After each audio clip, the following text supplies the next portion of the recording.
We have some major updates of mixed martial arts, starting with the news. Alex Pereira responds to Jake Paul's call out. Jake Paul has been calling out Alex for a boxing fight several times for quite a while now. Now, Alex responds to Jake call out. In a recent talk with Ariel Helwani, Alex said that if the UFC gives him permission to fight Jake in a boxing match, he's ready for it.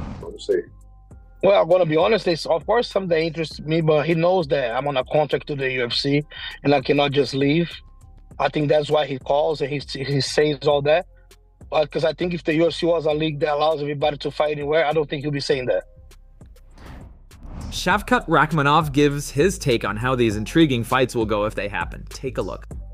Том Aspinall, Джон Джонс. Джон Джонс, мне кажется, выиграл. Topuria и Влоев. Это вообще как бы сложный вариант. Смотря кто как будет действовать. Я думаю, так не могу что-то точно сказать. Вот насчет самый один из конкурентных боев будет, думаю. Потому что Мавсар стил вообще другой. Он такой давит и как бы старается в борьбу лезть и пороть. Топурия там взрывной такие удары. Если попадет Топурия, там тяжело будет Мавсару тоже. Если Мавсар свою как бы игру навязывать будет, Топурию тоже тяжело измотает.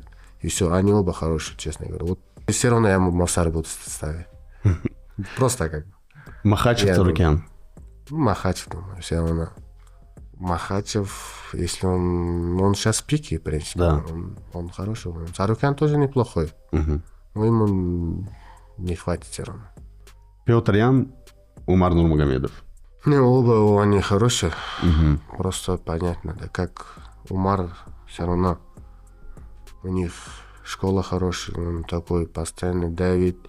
И как бы, если он заборет Петра... Крутой бокс против крутой борьбы. Да, можно сказать, крутой бокс против... более универсальный. Он может ударником быть, может побороться. Ну, не прям крутая борьба, думаешь? Ну, у него борьба крутая, по-любому крутая, как бы. Он любого может перевести, как бы. Looks like Tom Aspinall just signed for his next fight. Recently, on his YouTube channel, Aspinall revealed that there's some big news coming soon. Any updates? What's going on? How's this week looking? Updates in terms of fights and that? Yeah, I'm just training to be the backup fighter right now. I'm getting myself fit. Do I think it's going to happen? Probably not, but I'll be ready for it if it does. And we just spoke to the UFC, we've got some plans in place. Can't reveal them right now because it's top secret, but there is big news coming soon. Francis Ngannou shared a video of taking body shots from a bodybuilder like they were nothing. Take a look. Come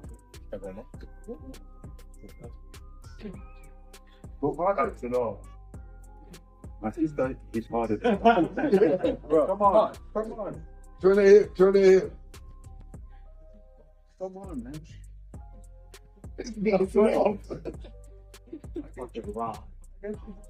Dewey, can you give me some technique tips here? Yes, I need you to rip the hip. Rip it. One motion. Can't separate. Come on. Can you at least act a little bit? I'm gonna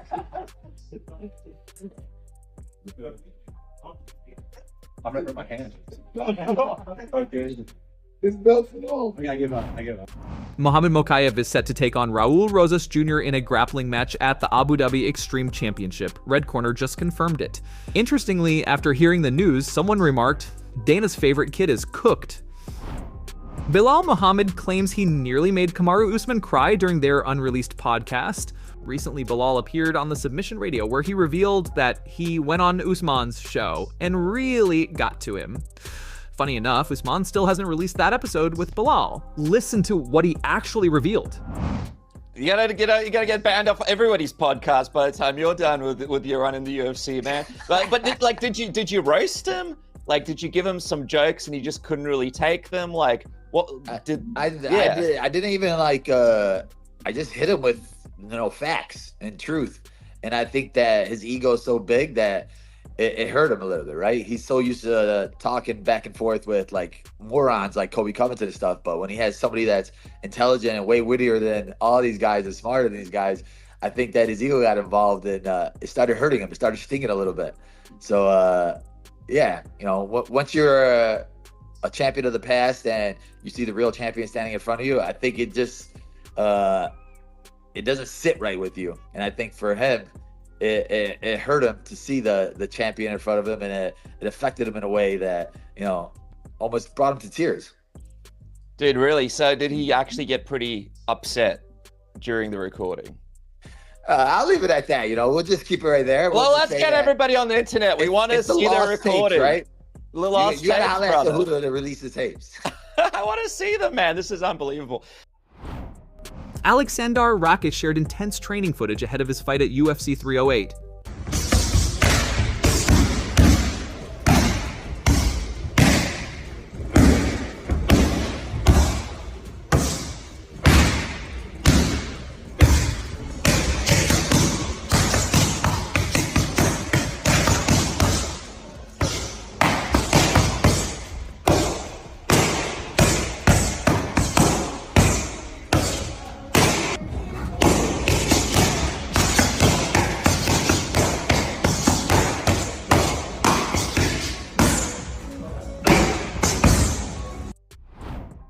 It seems like Alex Pereira isn't interested in fighting Magomed Ankalaev. Recently, he opened up about it on the Ariel Helwani show by saying that Ankalaev keeps saying he won't fight him, and even the UFC doesn't want this matchup to happen. But after all the disrespect Ankalaev has thrown at him, Alex mentioned he might just make it even tougher for them to get in the cage together. Man, I don't have nobody in my mind. The organization came with Khalil last time, and was a surprise for me too. I don't really choose opponents. Some people say Ankalaev, but gonna be honest with you, him and his manager been talking a lot of crap, saying that Alex don't want to fight this and that, but the reality is the organization don't want him to fight because he's boring. People don't like to watch him fight, right? He's not the guy that sells pay-per-view. So honestly, that's disrespectful that even they try to put the ball on me. Like I'm saying, if I'm Alex, right? If putting the ball on me, because it's not up to me, it's up to the organization. The organization don't want to make the fight. But now because they keep saying that, keep disrespecting, maybe I'll make it even harder for them to fight me. Alexander Volkanovski does not believe that Ilia Topuria can defeat Islam Makhachev. How would you see that fight going between Islam and Ilia if they did meet at 150? Yeah, I mean, Islam's really good. I think Islam's very fit. Islam's very safe. But again, Ilia's the type of guy that he could knock out anyone. So he's got power in them hands, you know what I mean? Everyone knows that. You go in there, fight him, you know that that's his chance of winning. But yeah, it's usually to always bet on someone when they just have a puncher's chance, I feel like you need to show more to be a hot favourite, especially against someone like Islam.